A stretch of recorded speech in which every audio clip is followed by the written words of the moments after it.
We seem to have reached that inevitable point where Tory politicians are pushing the dial on the mental health epidemic to the notion that people suffering mental health conditions are putting it on or making a big deal about it.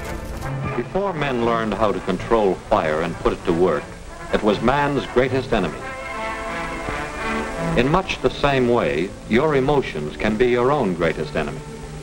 Or, under control, your emotions can make you healthier and happier and improve the lives of people around you. Mental health culture has gone too far, says Stride. That's Mel Stride, who is the Work and Pensions Secretary. He says everyday anxiety is not a medical condition, says Minister in crackdown on worklessness. This is an attempt to approach the large numbers of people who are not working because they are too sick to do so. And so many things and people cause us to respond emotionally. So the question is not whether anxiety should be classed as a mental health condition, but why there's so many people afflicted by it. And in general, that's good.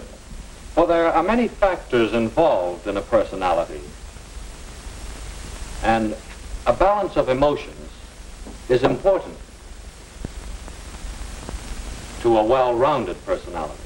Back to Mel Stride's statement. Here we see another Tory politician defending it. Do you think he's right?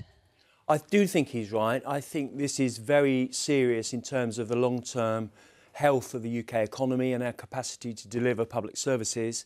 We've got 9.25 million people who are not in work or education, many of whom are sick. So no word on why, but more on the fact that these people aren't contributing to society.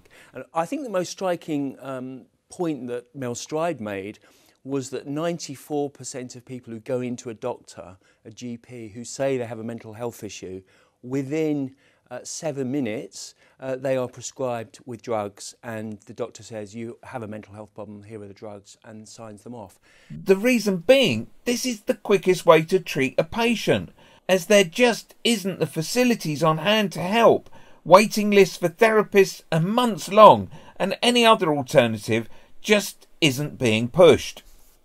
We'll come back to this subject in a later video to look at the way capitalist neoliberal ideology has added to the general levels of anxiety and mental health issues. Click here for a video about Thatcher and responsibilisation.